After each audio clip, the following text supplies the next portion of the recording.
সুবহানাল্লাহ পকেটে তো বাড়ি যায় কই না না মাশাআল্লাহ এই এলাকার মধ্যে মানে বউ পাগল ভালো চিন্তা করছে একা একা সুবহানাল্লাহ নামাজ পড়ে যে কম্বলের তলে আমি আর আমার হেবি দিয়ে মিলে সুবহানাল্লাহ করি এরকম তো পাগল দেখছি না জোরে করে সুবহানাল্লাহ আরো জোরে করে আলহামদুলিল্লাহ উঠছো না ও ডাক দিয়ে পরে স্টেজে মুশকিল করে যাবো উঠছো না রাখবো এজন্য করে দুয়ার মধ্যে যাওয়া লাগবো কোন আল্লাহু আকবার আরো জোরে আল্লাহু আকবার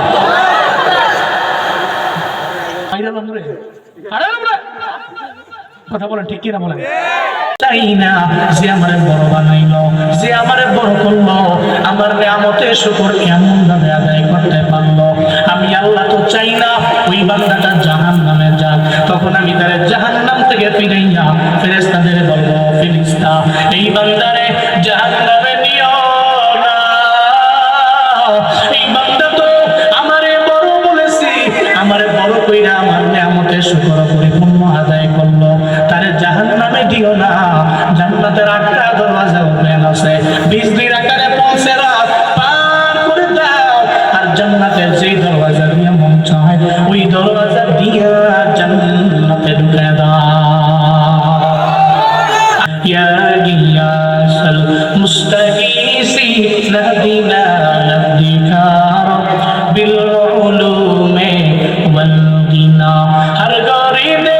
নেকো তু তৈয়ার হর জুনা মঙ্গে উস্ত তু বেজার হয় তাহলে আল্লাহ শুকর করলে দাম আছে না নাই বলেন আল্লাহ জাহান্নাম থেকে ফিরে আপনার জান্নাতের মেহমান বানায় দিবে শুকর এক নম্বরে হবে শুকর তবে রবের ইবাদত আর শুকর আদায় করতে যাইয়া সাবধান জীবনে কোনোদিন কোনো শিরকের গুনাহের মধ্যে যাওয়া যাবে না শিরকের গুনাহ বড় মারাত্মক লেভেলের গুনাহ জমিনের মধ্যে যত গুনাহ আছে সব গুনাহ আমার আল্লাহ মাফ করে দেয় শিরকের গুনাহ আমার আল্লাহ ক্ষমা করে না শিরকের গুনাহ আল্লাহ ক্ষমা করে না গার্মেন্টসের মধ্যে শ্রমিক হাজার হাজার সব লেবারদের কাজ ওই গার্মেন্টসের মালিক যেমনে বলে সেমনি শোনা লাগবে মালিক যদি বলে ডানে যাও ডানে যাবে বামে যাও বামে যাবে আমার গার্মেন্টসের ডেভেলপ করার জন্য যা করার করবা যদি কাপড়ের ফ্যাক্টরি হয় 8 ঘন্টার জায়গায় প্রয়োজনে 8.5 ঘন্টা করবা প্রয়োজনে 9 ঘন্টা করবা বেতন লাগলে আমি ওভারটাইম করার কারণে বাড়াইয়া দিব এরপর যত গুণগান হবে আমার গার্মেন্টসের গুণগান যত গুণগান হবে আমার গুণগান সব আমার গুণগান গাইবা যদি ওই ব্যক্তিটা গার্মেন্টস থেকে বের হয়ে যায় গুণগান গায় অন্য গার্মেন্টসের অন্য মালিকের তাহলে অটোমেটিক দেখবেন ওই গার্মেন্টসের মালিক রাগান্বিত হয়ে যায় উদান্বিত হয়ে যায় আমার টাকা খাইয়া আমার বেতন পাইয়া আমার গার্মেন্টস বাদ দিয়ে অন্য গার্মেন্টসের গুণগান গাও অন্য গার্মেন্টসের ডেভেলপের চিন্তা তুমি করো আমার বিষয়ে তোমার কোনো চিন্তা নাই আমার বিষয়ে তোমার ব্রেইনের মধ্যে কোনো ফিকির নাই তাহলে দুনিয়ার মালিক তো রাগান্বিত হয়ে যাবে ক্রোধান্বিত হবে একবার দুইবার মাপ দিলে তিনবারের সময় ধমক দিয়া বের করে দিবি আল্লাহ তখন বলে ও আমার গোলাম আমি আল্লাহ তো তোর এমন মালিক আমি আল্লাহ তো আসমান দিলাম জমিন দিলাম তোরে বানাইলাম এত বড় মায়া করে মায়ের গর্ভের মধ্যে আমি আল্লাহ তোরে বানাইলাম তুই যদি আমার কুদরতি পায়ের মধ্যে সিজদা না দিও তুই যদি একটা মাজারের মধ্যে গিয়া তোর মাথাটারে ঠেকাইয়া দাও সিজদা দাও তুমি মাজারে যাইয়া আবার আমি আল্লাহর সাথে ইবাদতের লাইনে তুমি অন্য কাউরে শরীক করো যদি তুমি মাছের পূজা করো যদি তুমি গাছের পূজা করো যদি তুমি অন্য কোনো বস্তুর পূজা করো তুমি যদি প্রকৃতির প্রেমের মধ্যে পড়া যাও যদি শিরকের গুনাহ করো আবার সওয়াব মনে কইরাও যদি করো যদি বিদআতের লাইনে আগাও যদি শিরকের লাইনে আগায়া যাও শুনে নাও সব গুনাহ আমি আল্লাহ মাফ করে দিলাম শিরকের গুনাহ আমি আল্লাহ মাফ করি না ইন্নাল্লাহা লা ইয়াগফিরু আন ইউশরাকা বিহি ওয়া ইয়াগফিরু মা দুনা যালিকা লিমান ইয়াশা চিল্লা জয় করে পড়েন আল্লাহু আকবার আল্লাহ বলেন ইন্নাল্লাহা লা ইয়াগফিরু নিশ্চয় আল্লাহ ক্ষমা করেন না আইয়ুশরাকা বিহি আল্লাহর সাথে শরীক করাকে আমার আল্লাহ পছন্দ করে না, ক্ষমাও করে না। ওয়ায়াগফিরু মা দুনা যালিকা লিমান ইয়াশা, শিরকের গুনাহ ছাড়া যত গুনাহ আছে আমার আল্লাহ চাইলেই তো মাফ করে দেয়, কারণ আল্লাহ তো এমন পাওয়ারফুল। আমার আল্লাহ মাফ করে দিলে আমার আল্লাহ কারো দরবার থেকে পারমিশন নেওয়া লাগে না, জবাব দিয়েও করা লাগে না। ফায়াগফিরু লিমান ইয়াশা ওয়া ইউআযযিবু মান ইয়াশা। এই চাঁদপাড়ার মুসলমান, আমায় বলো না সর্বময় ক্ষমতা মালিকে আল্লাহ, তোদের দরবার থেকে পারমিশন নেওয়া লাগে না। মনে রাখিও, সব তো চাইলেই করতে পারে আমার মালিক, আমার আল্লাহ তো চাইলে করতে পারে, কিন্তু আমার মাওলার তাকাব্বুরের ওই সিফাত যদি কোনো বান্দা তার দিলের মধ্যে নিয়ে এসে গাদ্দারি করে, 2 দিন করবে, 3 দিন করবে, 1 বছর করবে, 2 বছর করবে, 10 বছর করবে, 16 বছর করবে, হঠাৎ করে একদিন দেখবে দেশেও থাকতে পারে না, হেলিকপ্টার দিয়ে উড়াল দিয়ে দিল্লি যাওয়া লাগে।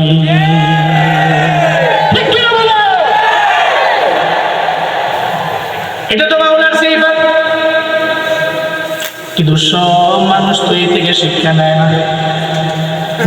না, কারো বেশি ভাব নিয়ে টানে, তাকাব্বুরের ভাব নিয়ে চলে। মনে রাখবেন, আমি জুনায়েদ আল-হাবিব যদি বিন্দু থেকে বিন্দু মাত্র পরিমাণ অহংকার নিয়ে চলি, আপনি লিখে রাখবেন, আজকে জুনায়েদ আল-হাবিবের বয়ান যাই মানুষ শুনে, আগামী 2 বছর পরে কেউ আমার বয়ান শুনবেও না, আমার কেউ ডাকবেও না, এত মায়াও করবে না। যদি আমার দিলের মধ্যে তাকাব্বুরের ভাব ঢুকে যায়, যেদিন থেকে বয়ানে নামছি ওই দিন থেকে আমার আলহামদুলিল্লাহ বলতে পারি, যত বয়ান রাখলাম, বয়ান রাখছি, বয়ান রাখার পরে আমি 1 দিন আগে 2 দিন আগে ফোন দিয়ে কইছি আমি আসতে পারবো না, আমি আসি নাই। গত 8 বছরের ইতিহাসে বাংলার জমিনে কেউ বলতে পারবে না। আল্লাহর শুকরিয়া, আলহামদুলিল্লাহ, আল্লাহর শুকরিয়া। আল্লাহর কাছে আমার বহুত কোটি কোটি শুকরিয়া, এটা আমি এটা কনফিডেন্স নিয়ে বলতে পারি। আপনাদের দোয়াতে 64 জেলায় 3 বার গেছি, শুধু মাহফিলকে উদ্দেশ্য করে। আল্লাহর কাছে বহু শুকরিয়া।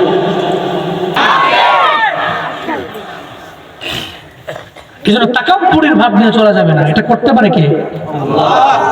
আমি আপনি করতে পারি? আমি তো মরণের গ্যারান্টি নাই, আছে আছে আছে তো আমার মরণের কোনো গ্যারান্টি নেই, সে তো আমার তাকাব্বুরি মানায় না। কোন জায়গায় আমার ঠিকানা হবে মরণের আমার জানা নাই, আমার মা জানে না, বাবা জানে না, ডাক্তার জানে না, কবিরাজ জানে না, কেউ জানে না, আপনার এলাকার হুজুর জানে না, কেউ জানে না, তাহলে মরণের কোনো গ্যারান্টি নেই, আছে? কোন সময় মরবো, কোন জায়গায় মরবো জানি না। এই যে আজ বেরিগঞ্জ থেকে আসার পথে গাড়ির মধ্যে লাইভ দেখতে থাকলাম, আমাদের ওয়াজগুলো যিনি ভিডিও করেন লাইভ দিলেন আইডির মধ্যে, ঢাকা চট্টগ্রাম হাইওয়ের মধ্যে ইলিয়টগঞ্জ নামক একটা বাস স্ট্যান্ড আছে, স্টার লাইন নামক একটা বাস পুরো উল্টে গেল, 2 জন নগর ডেট হয়ে গেছে। ওই ভাই শুরু থেকে নিয়ে শেষ পর্যন্ত লাইভ করছে, আমরা দেখছি। বাবারে, মরণের কোনো গ্যারান্টি নাই, বুঝে যাওয়া লাগবে মরবেন আপনি। তাহলে আপনার দ্বারা বাহাদুরি মানায় না, গাদ্দারি মানায় না, আপনার দ্বারা তো বিনয়ের জিন্দেগি মানায়, বিনয়ের জিন্দেগি আপনার দ্বারা সাজে। কথা বলেন ঠিক কিনা? আপনার দ্বারা তাকাব্বুরি মানায় না। বিনয় নিয়ে চললে আপনি দামি। আপনার ইন্তেকালের পর কবরের মধ্যে যাওয়ার পরে মানুষ আপনার জন্য মুনাজাত ধরে দোয়া করবে, বলবে লোকটা ভালো ছিল, কথায় কথায় হাসি দিয়ে কথা বলতো, তার মধ্যে পরিপূর্ণ বিনয় ছিল, সে ছিল একজন মুতাওয়াদি, সে তাকাব্বুরি করতো না, অহংকার করতো না, নিজের বড় মনে করতো না। শহীদ ওসমান হাদি চিরজীবন মানুষগুলো মনে রাখবে কেন? বিনয় নিয়ে চলতো, সবারে নিয়ে মিশত, ভিতরে বিন্দু মাত্র পরিমাণ তাকাব্বুরি নাই, দেশের জন্য দশের জন্য কাজ করতো, চিরজীবন মানুষ মনে রাখবে। এই বাংলাদেশের ইতিহাসে নির্বাচনের আগে কোন নেতার পকেটের মধ্যে যে টাকার বান্ডিল এনে দেওয়া আমি আমার লাইফে দেখি নাই। একটা লিডারের জন্য, নেতার জন্য প্রচারে গিয়া এদের পেছনে টাকা ঢুকায় দেয়, এটা তো জীবনের প্রথমে দেখলাম। অন্যান্য লিডাররা তো মানুষের দ্বারে দ্বারে যায়, যে কয় তোমার ঘরের মধ্যে ভোটার কয়জন, কয় 10 জন, টাকা লাগবে 1000 করে নেও, ইতিবাচক লিডার আমার দেশের মধ্যে জন্ম নিয়ে নিল, এরা টাকা দেয় না, উল্টা প্রজারা এদের প্যাকেটের মধ্যে নিয়ে ধরায় দেয়, ঠিক কিনা? আমার যারা বিনয়ী, এরা যারা বিনয়ী নেতা, যারা বিনয়ী লিডার, যারা বিনয়ী মানুষ, এরা তো মানুষের দরবার থেকে ঘুরে ঘুরে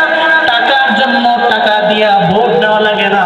বরং এটা তো দিল থেকে আসবে। যে মনে করে এটার দ্বারা আমার উপজেলার উপকার হয়ে যাবে,